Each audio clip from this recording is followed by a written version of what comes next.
Hello, friends! Are you ready to hear the most fascinating real-life stories and confessions of real people?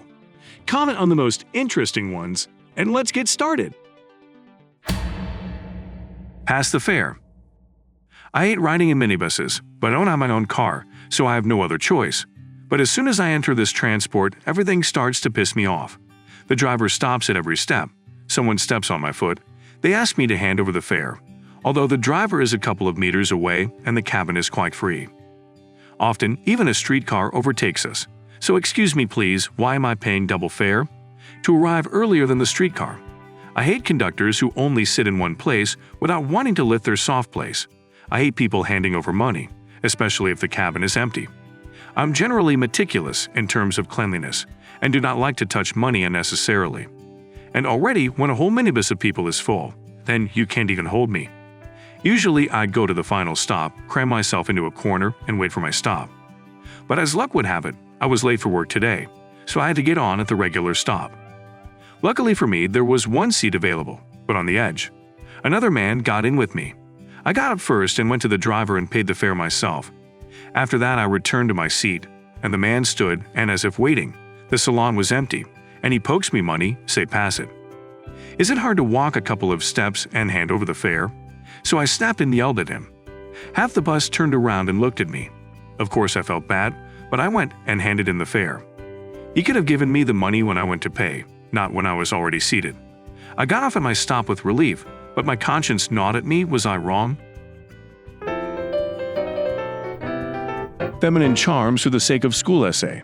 Today I went to school in a bad mood. Yesterday I spent a lot of time on the internet, and of course, did not write an essay.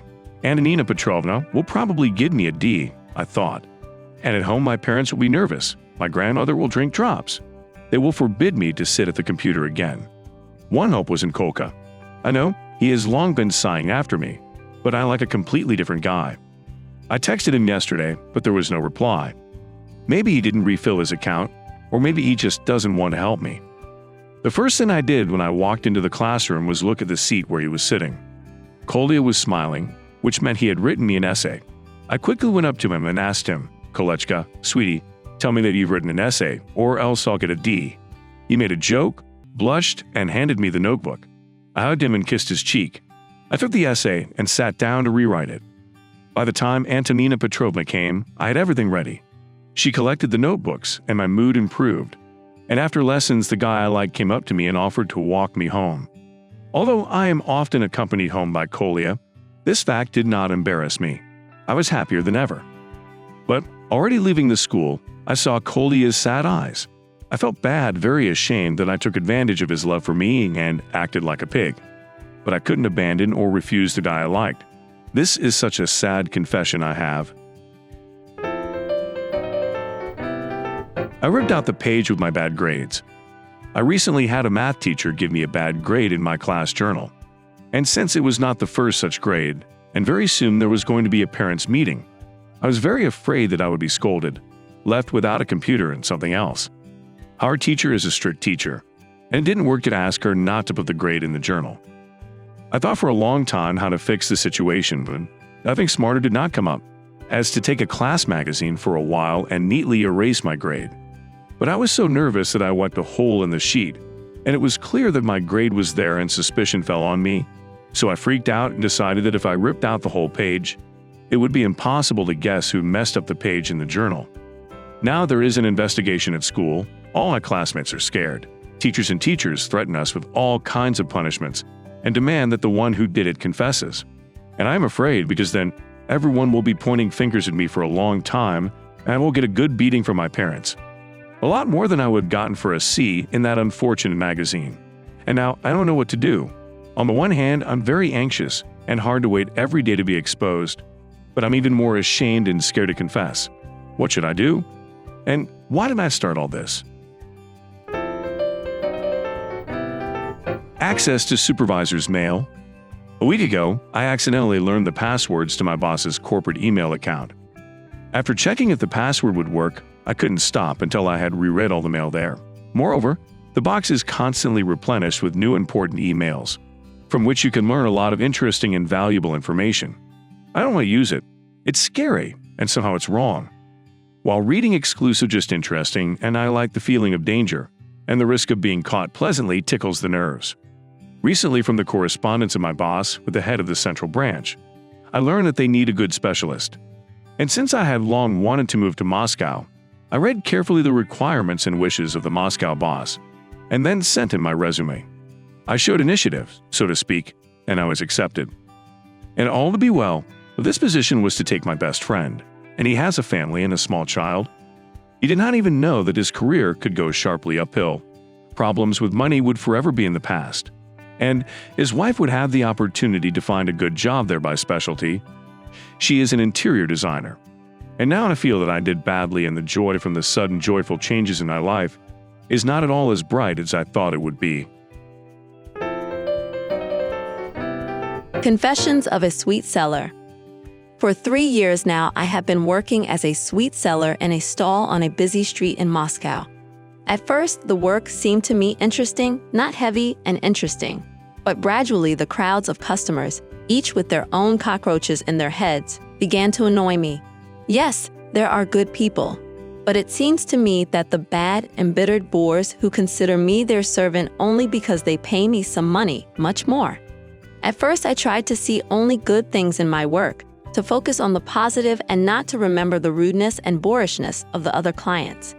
But that didn't help for long. In the end, I started doing small nasty things to those customers who treated me badly. To remember them was not difficult, because many came almost every day, and I had the impression that not least came to dump their negativity on me, spoil my mood, and therefore improve their own. I purposely dropped their cookies and candies without packaging on the dirty floor of the stall, made coffee and tea from dirty water, took with dirty hands the products that I then sold to them. And this little revenge helped me to cope with psychological overload, to feel like an ordinary person who can't be offended by anyone with impunity. Sometimes I think it's childish, that it's stupid and low. I realize that what I do is wrong, but every time I see a boorish face in the window of my stall, I find more and more excuses to do bad things to these people. Confession of a cab driver.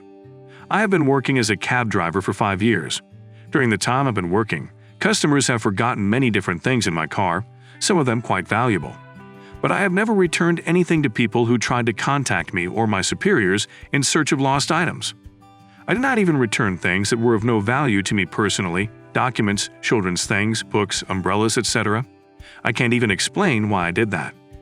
I always made excuses for myself that it was their own fault. Why would I bother with their problems? I didn't steal it, so I can use it, etc. And so it was until one day my mother forgot her purse with her cell phone and a decent amount of money on the bus. The driver of that shuttle bus found my number in her phone book and called me to contact my mom so she could get her stuff. When I and my mom went to this person's house, it turned out that nothing was missing from the purse. Ispovedi.com, moreover, this man didn't even want to hear about any reward for his honesty and indifference to other people's troubles. And when he said that every decent person would do that in his place, I was very ashamed. It was then that I suddenly realized how vilely I acted, and how hard it was for those people whom I could have helped at least by returning things or documents that were dear to them and useless to me. I'm not going to say that I became a saint, but I thought about the fact that doing good is not so difficult. And these small earnings in the form of other people's losses are not worth making a deal with your conscience. Is it worth to take revenge on a child? I heard a kid today, and not by accident. I was getting back at him for stepping on my foot. And it was only after doing that nasty thing that I realized I had done something I should be ashamed of. And shame, thank God, I was. It all started when a boy of about 10 years old stepped on my foot in a dense crowd. Unpleasant, especially considering that I had just cleaned my shoes that morning and they were almost new. My previous shoes were ruined by a girl who stepped on my foot in the subway with a sharp iron heel, leaving a clearly visible scratch. To argue and demand money from her, of course, was stupid, so I just threw away those ruined shoes and bought new ones. But the resentment and increased attention to the safety of new shoes remained, and it spilled out onto that boy. After he stepped on my foot, didn't apologize and just walked on in the crowd, I got angry, quickened my step, and soon caught up with him. On purpose, with noticeable effort, I stepped on his foot, and I realized from his uncomprehending face that I had done so for nothing. The boy didn't know why I had hurt him with such malicious triumph on my face. I felt ashamed, very ashamed.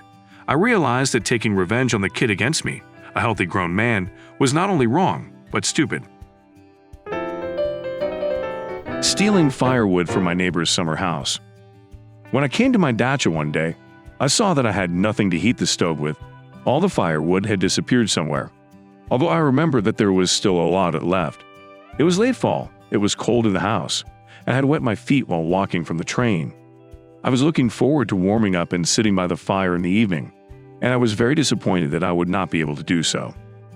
But then I thought that I could borrow some wood from a neighbor and then return it. But there were no neighbors at the dacha. It was not the season, there was no one to ask. So I decided to borrow firewood without asking, especially since someone had stolen my firewood in the same way and was not a neighbor. Since then I'd have taken firewood a few more times without any particular need, just because it was more convenient and cheaper than buying it or chopping it myself. I'm actually ashamed and afraid that if someone finds out, I will be ashamed to look my neighbors in the eyes. Stolen candy. When I was little, I often came to visit my Aunt Lena. In those days, she was selling all kinds of sweets and gum. I used to come to her, and we used to sell all this delicious stuff together. Everything was fine, but one day I don't know why I stole a pack of gum and a candy from the counter. I said goodbye to her and left. As I walked away, I couldn't understand why I did it. But the most embarrassing part was when she caught up with me and took the gum from me. I don't remember what she said to me. I only remember the shame and resentment. I threw the candy away too. I couldn't see Aunt Lena anymore, and I was always afraid that she would tell my father what I had done. I am still very ashamed and want to take it all back. Big granite of science. I am an ordinary student who came to study in the capital from a small provincial town. There are hundreds of others like me. We are determined to conquer the big city, to achieve success in life and the respect of our relatives and friends. But not always behind all these desires are concrete actions. I study on contract at a national university, at a prestigious faculty. My parents have worked very hard and continued to work very hard to make me become a human being. But in addition to the official payment for contract education, they have to give me money for the session. And that's what I'm really ashamed of. At first, I really could not pass the exams on my own. The gap in the level of preparation between me, who had graduated from a provincial school, and my fellow students, who had been taught in lyceums and gymnasiums, was huge, and the requirements of the teachers seemed unrealistic to me. To pass the exams and not to get into the army, I had to pay. No, half of the course was excellent and learns honestly. None of the teachers do not demand money and do not roll specially on exams. But it is much easier to be lazy and buy sessions than to go to all the lectures, to memorize the notes before the exam, and to understand the subtleties of problem-solving methods. I realize that now I can already pass the sessions myself, free of charge and from the first time. And at the beginning of each semester I promise myself that now I will study diligently and will not take the last money from my parents. But a week, a month passes, and I always have urgent matters to start studying tomorrow and tomorrow. This situation is very unpleasant for me. Deep down, I constantly feel anxiety, shame, and disappointment with myself. But I can't do anything about it. I am lazy and selfish, but I can't get a grip on myself and live differently. Left the little one and her sister unattended. This true life story happened a couple years ago, but I'm still ashamed of it. I have a little sister. She's 7 years younger than me. And one day my mom went to the kitchen to cook dinner, and she asked me to watch my little sister. I was only 8 years old, and she was 1 year old. Of course, sitting with a baby is not the most pleasant thing in the world, so I just put her on the couch and threw soft toys. I myself turned on the TV and watched some program. Even though I was supposed to be watching the baby, my mom was counting on me, and I thought that my manipulations were enough. Suddenly, I was interested in something on the balcony, and I stepped away just for a minute. But my agile little sister had enough time to fall from the couch to the floor. The poor kid split his eyebrow and started crying loudly. I was so scared. I ran up to her, but it was too late. My mom came out of the kitchen and started yelling at me hard. And I kept looking at her, and I felt very sorry for my little sister. She cried for a long time, But my mom managed to calm her down. She even took her to the doctor, but nothing serious was found. They just put green oil on the wound. It's been a long time since then. My sister still has a small scar on her eyebrow. Sometimes she has a headache, and every time I blame myself for it. My mom convinces me that it's because of the pressure, but I still feel guilty. Broken player. It all started with the fact that I went to camp. I was 12 years old, small, stupid, but already with a terrible ego. I'd always been pretty. Blonde curly hair, blue eyes, and a mole above my lip. As a child, I thought I looked like a famous model. Left alone without parents, I acted like a queen. The boys paid attention to me. At discos, invited to dance, gave plucked from the flower beds flowers and chased around the camp, like a cat after a mouse. But there was a quiet, modest boy in our group. Neither boys nor girls liked him, did not call him to go out. And I, like a real queen, didn't even show it. But he had a very valuable, at that time, object, a player. Without thinking for a long time, I just went up to him one day and asked him, "Can I listen to it?" But it wasn't even a question, but an order. He smiled and with great willingness gave me his value. My status with this thing, of course, increased even more. It seemed that the whole city, on which iwaspovity.com walked with a cool device, invited me. I walked around defiantly listening to music, enjoying my awesomeness. Everyone invited me. That same night, another boy was chasing me, and I just couldn't hold it in my hands. He fell and broke into little pieces. I never realized a thing could be broken so easily. I was frightened at first, but then, gathering my will in a fist, I took it to the boy. He tried to smile and said it was okay, but his eyes said otherwise. I have never been so ashamed and embarrassed of my behavior. I didn't have the money to pay for the broken item, and I didn't dare tell my parents the truth.